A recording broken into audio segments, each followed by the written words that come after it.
Hi everyone, I'm Pat Prokop for Heavenly Backyard Astronomy. Recently I was watching a YouTube video about the Bubble Nebula. This was made in a collaboration with Joel Navarra of Colorado and Glenn Clowder of London, England. And they put together this fantastic video, two videos actually, about how they photographed the Bubble Nebula. But what they said in part of the video kind of struck me as, wow. Check this out. Do you know what, Joe? Why don't we offer out the data in the description and let everybody else have a go at editing it as well and see what they come up with? I don't mind. It was good data. I mean, you haven't seen the final masters yet, but yeah, they're nice. They're nice. If we put a download link really for the three masters, and then invite everyone who wants to edit it, and then what they could do is they could tag us in a link to Facebook or Twitter or Instagram. Yeah, if they tag us in, we'll see the images, and we could do a follow-up video. We could get the images together. Okay, that sounds pick great. Our favorites and see what other people can do. I mean, we could end up like losing our mantle of good images. Everyone could just smash us out of the park. I hope they do. Yeah, I do too. Yeah. Okay, that sounds great. Yeah. Oh, it's a great idea. Awesome, Glenn. Well, it's nice to see what other people do anyway, because I love looking at other images and seeing what people can do, because some people do things that you wouldn't normally think of and do amazing images. Well, maybe we can get the Bubble Nebula all over social media, Twitter, Instagram, Facebook. We'll just have hundreds of people, no, millions of people.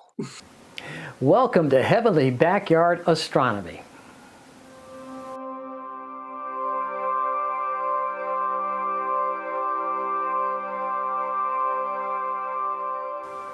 Before I get into what I did with their data, my processing skills or their lack of, I asked them to join me in a Zoom meeting to discuss their project and how it affects them and how it affects you and how it affects all of us.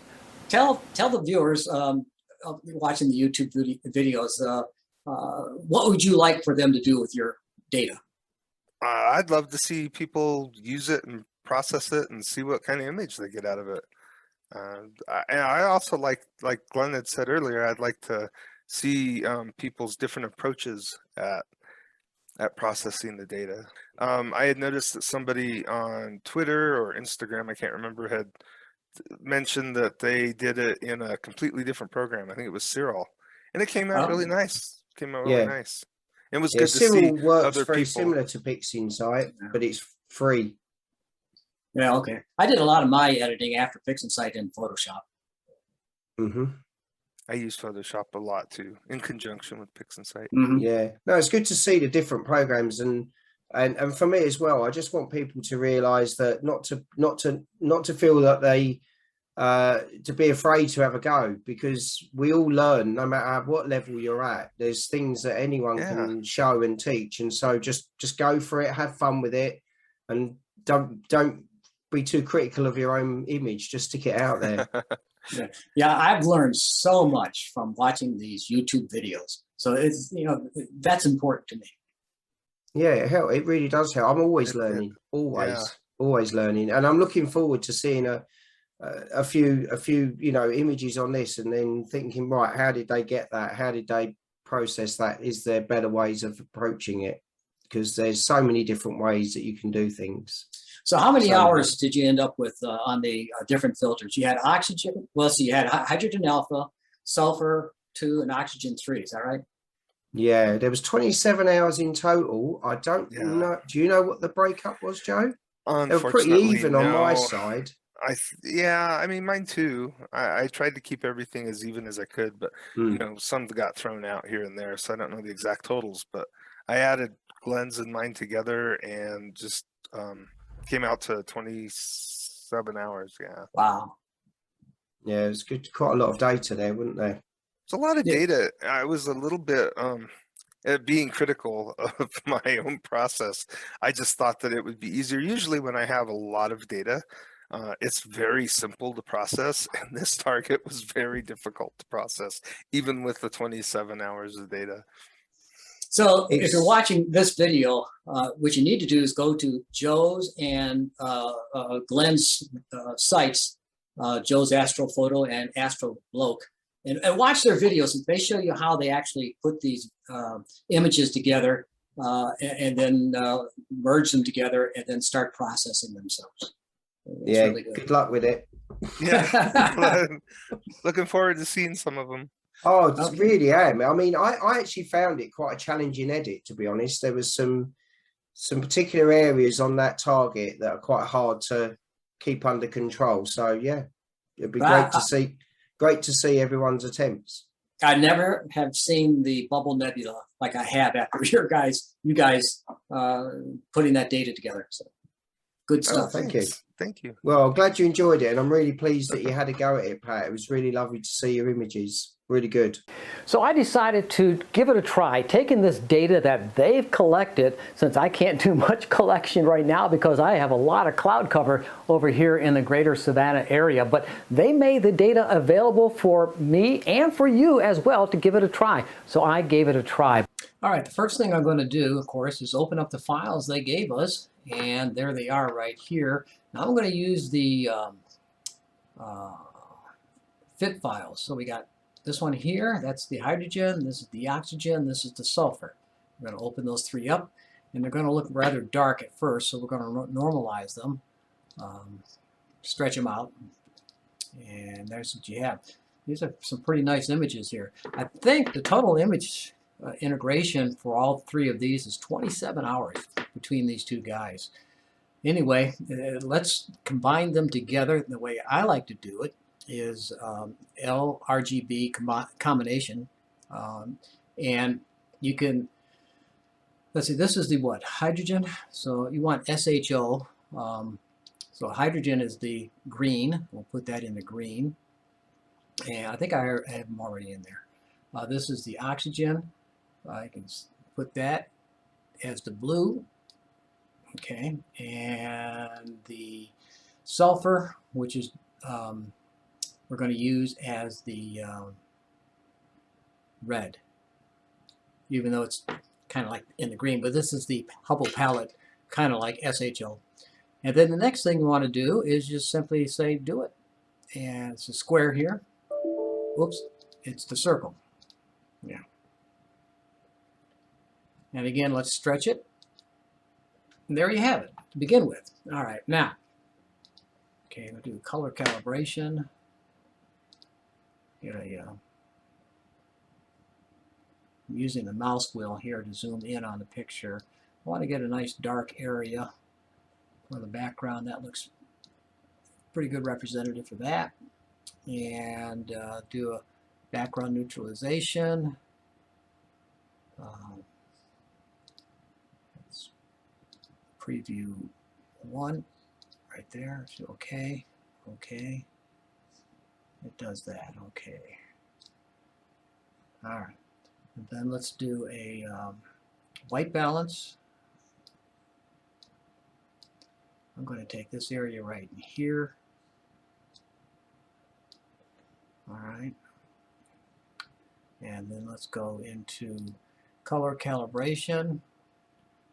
I'm going to go into preview 2, so okay, and then preview 1, okay, okay, okay. Let's see what happens here. Okay, let's do a histogram transformation and do that, do that.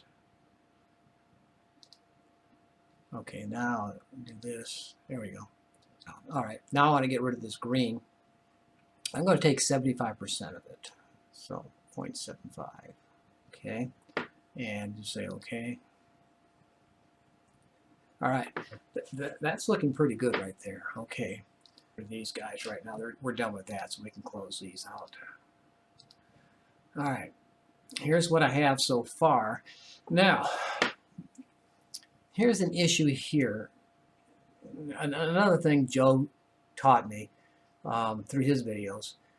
these brighter stars I'm going to have to deal with. Right in there. So I'm going to make a mask, because what I'm going to do right now is I'm going to remove the stars using StarNet++. But if I don't remove these very bright spots, it's going to leave artifacts in the nebulosity. So let's do that right now. So what I'm going to do now is open up range selection here, and I'm going to open up a preview, and I'm going to try to filter out those stars. So let's see what happens. Oh, wrong way. All right, there we go. I'm done with range selection, so I can minimize that. There's my mask right there. I'm going to put this mask into here. And I can't close it because I'm using it, so I have to minimize it if I want to get it out of the way. And then I want to invert it because I want that portion there not taken out, actually. So let's see, mask. We don't want to see the mask, so but it's still there. Now I want to invert it. Invert mask. Okay. Now, the next thing I want to do is do the StarNet and remove the stars. And let's do it. And it's going to take a little bit. So I'm going to get a cup of coffee and I'll meet you when it's done.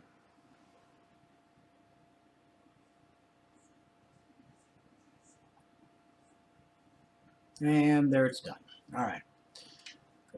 Minimize this, and this is the mask. I mean the actual nebula without the stars, but I left that little couple stars in there. All right. And then here is the mask of the stars itself. We want to save both of those. So let's do that. We can go File, Save As. And I'm going to call this Bubble Video Nebula. Okay. 16-bit. Okay. And then save the mask. File. Save. From here, Joe and Glenn usually do a lot more in Pixinsight, but my knowledge of Pixinsight is just about depleted from what you just saw right here. A few other tricks I know, but not much more, but they do. And watch their videos and you'll learn a lot more over time. But what I like to do now is just simply go over into Photoshop, because I'm kind of like a lazy guy to some extent. So I rather go into Photoshop where I'm a little bit stronger in as far as I'm concerned, for me anyway. I'm definitely stronger in Photoshop than I am in Pixinsight. Well, there's my last picture of the I made of Saturn with some of the moons I was able to detect. What else I got? Let's close that. Don't need to save that. And another, working on the M33 Galaxy. This is a luminance 1-hour image I took the other night. So we're done with that. Let's close it now. Okay, so let's open up a picture. We called it Bubble Video. Okay, so what I'm going to do, since a lot of my controls are on this side, I'm going to move my mug over to here. That way. Let's do it. All right, here I am now on the other side. First thing I want to do is go into Filter, Camera Raw Filter. This is my favorite area of Photoshop right here. You have all these controls right here, but that's not all. You got tons of controls. You got you can do curves, you can do details for noise reduction or sharpening. You got the color mixer in here, all kinds of stuff. All right, but I want to go into the basic area and just play with this for a while. And we can play with that. The contrast, the highlights. Bring out more highlights. See, I want to keep this reflection bubble here. It looks like a reflection off of this, and that's what it looks like. I don't know, it might be something else entirely, but shadows, play with that. See, it's so much easier to edit without the vast majority of the stars. You can add those stars in later. Now these three areas here are probably my favorite in this whole section here with the basic. You got the texture, the clarity, and the dehazing. So let's do the clarity first. You can see what the difference. See?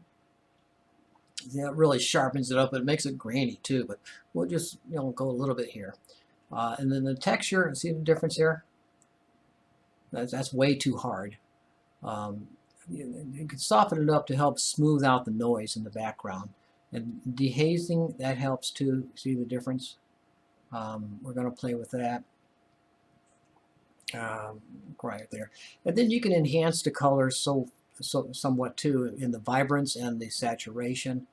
So you can see what happens. You don't want to go overboard on these.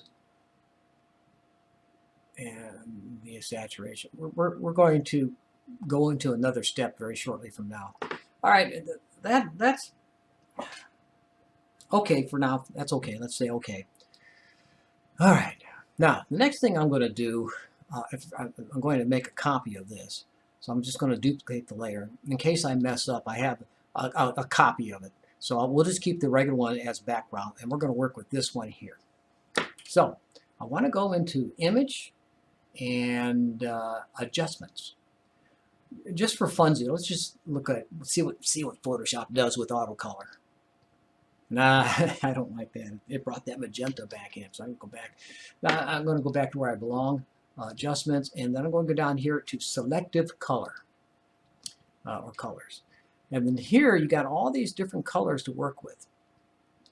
Okay, so now you can play around with this.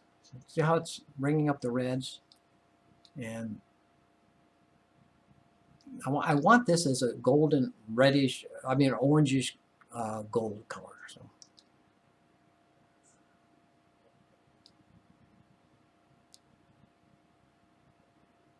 okay, we might have to go in a couple of steps. I'd like to keep this in absolute here. Go to yellows. See? Kind of liking that already, but there's more.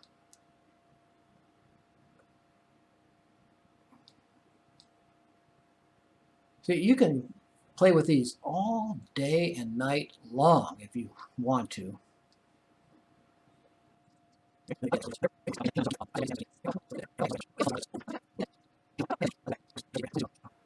So now, there's the original, there's the photoshopped version of it.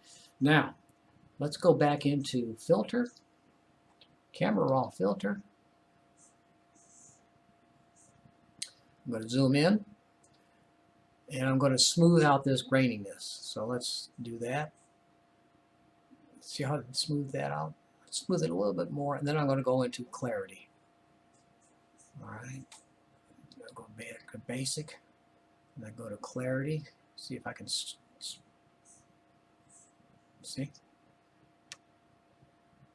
Well, that's too much there. All right. Let's. All right. Okay. All right. There it is with the nebula.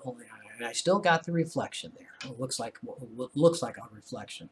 So let's add the stars back, and open. It'll be star mask right there. All right. And we can just simply Control A for all, Control C to copy. And I can go over here back to Photoshop and just paste it over this if I want to. And then just hit, let's do lighten. All right. And there it is with the stars, with the stars, without the stars, with the stars, without the stars. Well, there's one of the images. Let's look at the one I made the other night. Well, last night. Let's open that. I just want to compare it. I called it Bubble Glen Joe Pat. Let's see. Which one you like better? That one?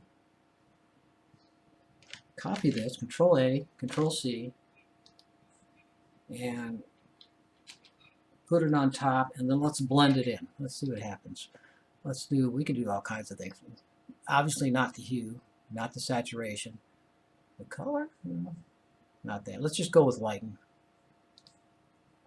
And I don't like that at all. Well, let's do this. Let's not do lighten. Let's do normal, and let's take a percentage of that. Let's do 50%. All right, what do you think? That one or that one? That one? You know what? I don't know which one I want better. I like that. I also like that. I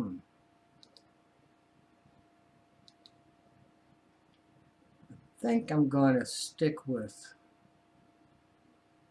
I don't know. I'll just bring it up a little bit. I'll tell you what, or bring it down just a little. Take this, this, and this. These are 3 layers, and let's merge them as one. Merge layers. And that's my finished product. All right. What do you think? You know, you can always improve your processing skills, and I think my improvement increased just a little bit more because of their generosity of sharing their video. Remember, not only the bubble nebula, but the heavens are filled with majestic glories, all in a sky near you if those skies are clear. And unless you need rain, yeah, clear skies, everyone.